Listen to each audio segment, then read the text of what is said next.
ಉತ್ತರ ಕರ್ನಾಟಕ ಬುಲೆಟಿನ್ಗೆ ಸ್ವಾಗತ. ನಾನು ಪ್ರಿಯಾ ಶ್ರೀಗುರು. ಕರ್ನಾಟಕ ಸೇರಿದಂತೆ 3 ರಾಜ್ಯಗಳಿಗೆ ಮಹಿಳಾ ಕಾಂಗ್ರೆಸ್ ಅಧ್ಯಕ್ಷರನ್ನು ನೇಮಕದ ಆದೇಶ ಹೊರಬಿದ್ದಿದ್ದು, ಬೆಂಗಳೂರಿನ ಜಯನಗರ ಕ್ಷೇತ್ರದ ಮಾಜಿ ಶಾಸಕಿ ಹಾಗೂ ಹಾಲಿ ಸಾರಿಗೆ ಸಚಿವ ರಾಮಲಿಂಗಾರೆಡ್ಡಿ ಪುತ್ರಿಯಾಗಿರುವ ಸೌಮ್ಯ ರೆಡ್ಡಿ ಮಹಿಳಾ ಕಾಂಗ್ರೆಸ್ ಅಧ್ಯಕ್ಷರನ್ನಾಗಿ ನೇಮಕಗೊಂಡಿದ್ದಾರೆ. ಚಂಡೀಗಢದ ಮಹಿಳಾ ಕಾಂಗ್ರೆಸ್ ಅಧ್ಯಕ್ಷೆಯಾಗಿ ನಂದಿತಾ ಹೂಡಾ, ಆಂಧ್ರಪ್ರದೇಶ ಮಹಿಳಾ ಕಾಂಗ್ರೆಸ್ ಅಧ್ಯಕ್ಷರನ್ನಾಗಿ ಚುಕುನಾಚಿ ಹಾಗೂ ಕರ್ನಾಟಕ ಪ್ರದೇಶ ಕಾಂಗ್ರೆಸ್ ಮಹಿಳಾ ಘಟಕದ ಅಧ್ಯಕ್ಷರನ್ನಾಗಿ ಮಾಜಿ ಶಾಸಕಿ ಸೌಮ್ಯ ರೆಡ್ಡಿ ಅವರನ್ನು ನೇಮಕ ಮಾಡಿ ಎಐಸಿಸಿ ಪ್ರಕಟಣೆಯಲ್ಲಿ ತಿಳಿಸಿದೆ.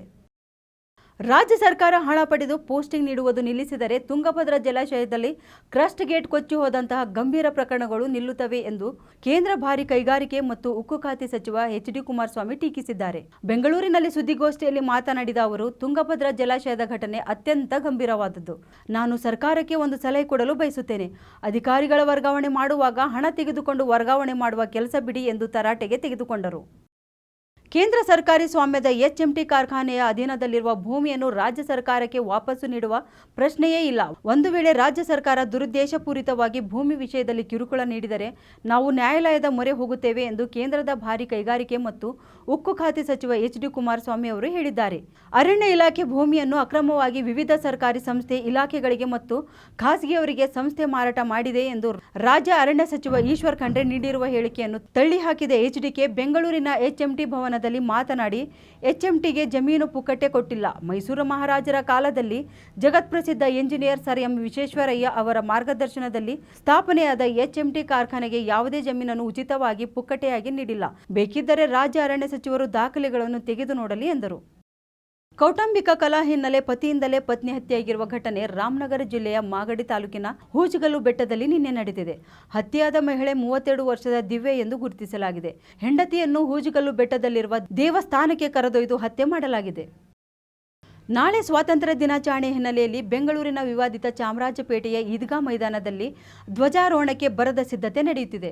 ನಾಳೆ ಬೆಳಗ್ಗೆ 8 ಗಂಟೆಗೆ ನಡೆಯುವ ಧ್ವಜಾರೋಹಣಕ್ಕೆ ಜಿಲ್ಲಾಡಳಿತ ವತಿಯಿಂದ ಬೆಂಗಳೂರು ಉತ್ತರ ವಲಯದ ಉಪವಿಭಾಗಾಧಿಕಾರಿ ಪ್ರಮೋದ್ ಪಾಟೀಲ್ ಧ್ವಜಾರೋಹಣ ನಡೆಸಲಿದ್ದಾರೆ. ಈ ಬಗ್ಗೆ ಮಾತನಾಡಿದ ಬೆಂಗಳೂರು ನಗರ ಜಿಲ್ಲಾಧಿಕಾರಿ ದಯಾನಂದ್ ಕೆ.ಎ, ಯಾವುದೇ ಸಂಘಟನೆಗಳಿಗೆ ಧ್ವಜಾರೋಹಣಕ್ಕೆ ಅವಕಾಶವಿಲ್ಲ. ಕೇವಲ ಸರ್ಕಾರ ನಿಗದಿಪಡಿಸಿದ ಕಾರ್ಯಕ್ರಮದಲ್ಲಿ ಭಾಗಿಯಾಗಬಹುದು. ಧ್ವಜಾರೋಹಣಕ್ಕೆ ಸಂಘಟನೆಯವರು ಮುಂದಾದರೆ ಪೊಲೀಸರು ಕ್ರಮ ಕೈಗೊಳ್ಳುತ್ತಾರೆ ಎಂದು ತಿಳಿಸಿದ್ದಾರೆ. ಕರ್ನಾಟಕ ಭೋವಿ ಅಭಿವೃದ್ಧಿ ನಿಗಮದಲ್ಲಿ ನಡೆದಿದೆ ಎನ್ನಲಾದ ಹಗರಣ ಆರೋಪದ ಕುರಿತು ಪ್ರಕರಣದ ತನಿಖೆ ನಡೆಸುತ್ತಿರುವ ಸಿಐಡಿ ತಂಡ ಮಂಗಳವಾರ ತಡರಾತ್ರಿ ನಿಗಮದ ಕಚೇರಿ ಸೇರಿದಂತೆ ಹಲವು ಸ್ಥಳಗಳಲ್ಲಿ ದಾಳಿ ನಡೆಸಿದೆ.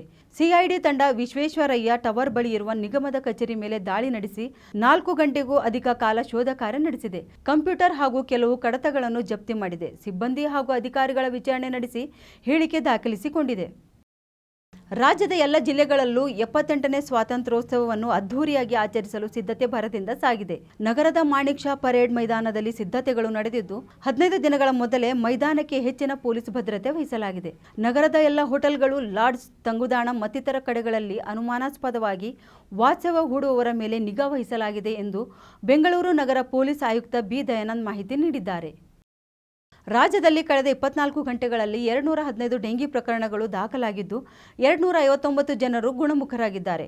ಕಳೆದ 24 ಗಂಟೆಗಳಲ್ಲಿ 1406 ಜನರು ಡೆಂಗ್ಯೂ ಟೆಸ್ಟ್ ಮಾಡಿಸಿಕೊಂಡಿದ್ದು, ಅದರಲ್ಲಿ 215 ಜನರಿಗೆ ಪಾಸಿಟಿವ್ ಬಂದಿದೆ. ಒಟ್ಟು ಪ್ರಕರಣಗಳು 21,557 ಈವರೆಗೆ ದಾಖಲಾಗಿದೆ. ನಗರದಲ್ಲಿ ಸುರಿದಿರುವ ಭಾರಿ ಮಳೆಯಿಂದಾಗಿ ಹಲವು ರಸ್ತೆಗಳು ಜಲಾವೃತವಾಗಿದೆ. ಇದರಿಂದ ವಾಹನ ಸಂಚಾರಕ್ಕೆ ಬಹಳಷ್ಟು ತೊಂದರೆಯಾಗಿದೆ.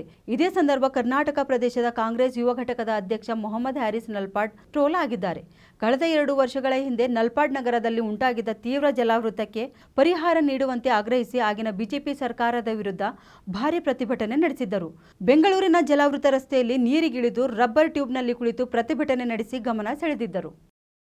ಹೋಟೆಲ್ ಒಂದರಲ್ಲಿ ಕುಕ್ಕರ್ ಸ್ಫೋಟಗೊಂಡು 9 ಜನರು ಗಾಯಗೊಂಡಿರುವ ಘಟನೆ ಬೆಳಗಾವಿ ಜಿಲ್ಲೆಯ ಸವದತ್ತಿ ಪಟ್ಟಣದಲ್ಲಿ ನಡೆದಿದೆ. ಹೋಳಿಗೆ ಮಾಡಲು ಕುಕ್ಕರ್ನಲ್ಲಿ ಬೇಳೆ ಬೇಯಿಸುವಾಗ ನೀರು ಹಾಕಲು ಮರೆತು ಹೋಗಿದ್ದಕ್ಕೆ ಕುಕ್ಕರ್ ಸ್ಫೋಟಗೊಂಡಿದೆ ಎನ್ನಲಾಗಿದೆ. ಘಟನೆಯಲ್ಲಿ ಯಲ್ಲಮ್ಮ ದೇವಿ ದರ್ಶನಕ್ಕೆ ಬಂದಿದ್ದ ಯಾದಗಿರಿಯ 5 ಹಾಗೂ ಬೆಂಗಳೂರಿನ 4 ಗಾಯಗಳಾಗಿವೆ. ಗಂಭೀರವಾಗಿ ಗಾಯಗೊಂಡ 2 ಮಹಿಳೆಯರನ್ನು ಹುಬ್ಬಳ್ಳಿಯ ಕಿಮ್ಸ್ ಆಸ್ಪತ್ರೆಗೆ ದಾಖಲಿಸಲಾಗಿದೆ. ಉಳಿದವರಿಗೆ ಸವದತ್ತಿ ಆಸ್ಪತ್ರೆಯಲ್ಲಿ ಚಿಕಿತ್ಸೆ ಕೂಡ ನೀಡಲಾಗಿದೆ. ಚಾಮುಂಡಿ ಬೆಟ್ಟ ಅಭಿವೃದ್ಧಿಗೆ ಪ್ರಾಧಿಕಾರ ಸೃಷ್ಟಿಸುವ ಅವಶ್ಯಕತೆ ಇಲ್ಲ. ಸರ್ಕಾರ ಇಂತಹ ದೇವಾಲಯಗಳನ್ನು ನಿಯಂತ್ರಣಕ್ಕೆ ತಂದುಕೊಳ್ಳುತ್ತಿರುವುದು ಸರಿಯಲ್ಲ ಎನ್ನುವುದು ನನ್ನ ವೈಯಕ್ತಿಕ ಅಭಿಪ್ರಾಯ ಎಂದು ಸಂಸದ ಯದುವೀರ್ ಒಡೆಯರ್ ಹೇಳಿಕೆ ನೀಡಿದ್ದಾರೆ. ಮೈಸೂರಿನ ಚಾಮುಂಡಿ ಬೆಟ್ಟದ ಆಡಳಿತದ ಹಕ್ಕನ್ನು ರಾಜವಂಶಸ್ಥರಿಂದ ಕಸಿದುಕೊಂಡು ಅದರ ಬದಲಾಗಿ ಪ್ರಾಧಿಕಾರ ರಚನೆಗೆ ಸರ್ಕಾರ ಮುಂದಾಗಿರುವುದಕ್ಕೆ ಸಂಬಂಧಪಟ್ಟಂತೆ ಯದುವೀರ್ ಒಡೆಯರ್ ಮಾಧ್ಯಮಗಳಿಗೆ ಪ್ರತಿಕ್ರಿಯಿಸಿದ್ದಾರೆ. ಜಿಲ್ಲಾ ಪಂಚಾಯತ್ ಹಾಗೂ ತಾಲೂಕಾ ಪಂಚಾಯತ್ ಚುನಾವಣಾ ವಿಚಾರವಾಗಿ ಗೃಹ ಸಚಿವ ಡಾಕ್ಟರ್ ಜಿ. ಪರಮೇಶ್ವರ್ ಪ್ರತಿಕ್ರಿಯಿಸಿದ್ದು, ಚುನಾವಣಾ ಮುಂದಕ್ಕೆ ಹೋಗುವ ಸಾಧ್ಯತೆ ಇದೆ ಎಂದು ಹೇಳಿದರು. ಈ ಬಗ್ಗೆ ಮಾತನಾಡಿದ ಅವರು, ಚುನಾವಣೆ ವಿಚಾರವಾಗಿ ಸೂಕ್ತವಾದ ಸಮಯದಲ್ಲಿ ನಿರ್ಧಾರ ಮಾಡುತ್ತೇವೆ. ಈಗಾಗಲೇ ಕೋರ್ಟ್ ಅಬ್ಸರ್ವೇಷನ್ ಅವರ ವ್ಯಾಪ್ತಿಯಲ್ಲಿ ಮಾಡಿದ್ದಾರೆ. ಈ ಬಗ್ಗೆ ಮೀಸಲಾತಿ ಕ್ಷೇತ್ರ ವಿಂಗಡಣೆ ಮಾಡಬೇಕಾಗಿದೆ ಎಂದರು. ಮೀಸಲಾತಿ ಕ್ಷೇತ್ರ ವಿಂಗಡಣೆಯಿಂದ ಮಾಡುವುದರಿಂದ ಚುನಾವಣೆ ಮುಂದಕ್ಕೆ ಹೋಗಿದೆ. ಡೆಲಿಮಿಟೇಷನ್ ಮುಗಿದರೆ ಅದನ್ನು ಕೋರ್ಟ್ಗೆ ಸಲ್ಲಿಕೆ ಮಾಡ್ತಾರೆ. ಒಂದು ವೇಳೆ ಮೀಸಲಾತಿ ಆಗದೆ ಹೋದರೆ ಚುನಾವಣೆ ಮುಂದಕ್ಕೆ ಹೋಗುತ್ತೆ ಅಥವಾ ಹಳೆ ಮೀಸಲಾತಿ ಪ್ರಕಾರ ಕೂಡ ಚುನಾವಣೆ ಮಾಡಬಹುದು ಎಂದು ಪರಮೇಶ್ವರ್ ಹೇಳಿದರು. ಚನ್ನಪಟ್ಟಣ ವಿಧಾನಸಭಾ ಕ್ಷೇತ್ರಕ್ಕೆ ಉಪಚುನಾವಣೆ ಸಮೀಪಿಸುತ್ತಿರುವ ಬೆನ್ನಲ್ಲೇ ರಾಜಕೀಯ ಚಟುವಟಿಕೆಗಳು ಬಿರುಸು ಪಡೆದುಕೊಂಡಿವೆ.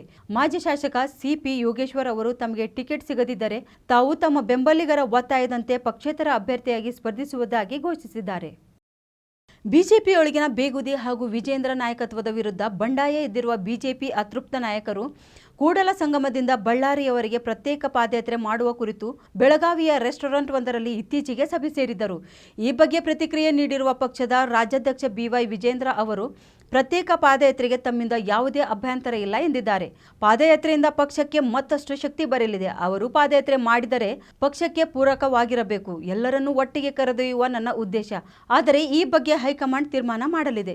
ಪ್ರತ್ಯೇಕ ಪಾದಯಾತ್ರೆ ಕುರಿತಾಗಿ ಹೈಕಮಾಂಡ್ ನಾಯಕರಿಗೆ ಭೇಟಿ ಮಾಡಿ ಚರ್ಚಿಸುವೆ. ಅನುಮತಿ ಸಿಕ್ಕರೆ ಪ್ರತ್ಯೇಕ ಪಾದಯಾತ್ರೆ ಮಾಡಲಿ ಎಂದು ವಿಜೇಂದ್ರ ಹೇಳಿದ್ದಾರೆ. ರಾಜಧಾನಿಯಲ್ಲಿ ಶನಿವಾರ ರಾತ್ರಿ ಸುರಿದ ರಣಭೀಕರ ಮಳೆಗೆ ಇಡೀ ಬೆಂಗಳೂರು ತತ್ತರಿಸಿ ರಸ್ತೆಗಳೆಲ್ಲ ಕೆರೆಯಂತಾಗಿವೆ.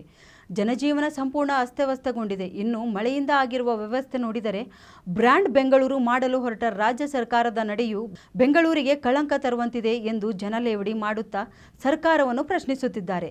ಒಂದೇ ಮಳೆಗೆ ಬೆಂಗಳೂರು ಜಲಾವೃತವಾಗಿದೆ ಎಂದು ಜನ ಸಾಮಾಜಿಕ ಜಾಲತಾಣಗಳಲ್ಲಿ ಟೀಕೆಗಳ ಸುರಿಮಳೆಗೈಯುತ್ತಿದ್ದಾರೆ. ಇದೇನಾ ನಿಮ್ಮ ಬ್ರ್ಯಾಂಡ್ ಬೆಂಗಳೂರು ಯೋಜನೆ ಎಂದು ಕಿಚಾಯಿಸುತ್ತಿದ್ದಾರೆ. ಮಳೆಯಿಂದ ಹಾನಿಯಾದ ಕುರಿತು ವಿಡಿಯೋ, ಫೋಟೋಗಳನ್ನು ಪೋಸ್ಟ್ ಮಾಡಿ ಸರ್ಕಾರದ ಕಾಲೆಳೆಯುತ್ತಿದ್ದಾರೆ. ನಿರಂತರ ಸುದ್ದಿಗಾಗಿ ನೋಡ್ತಾ ಇರಿ ಉತ್ತರ ಕರ್ನಾಟಕ ಸುದ್ದಿವಾಹಿನಿ.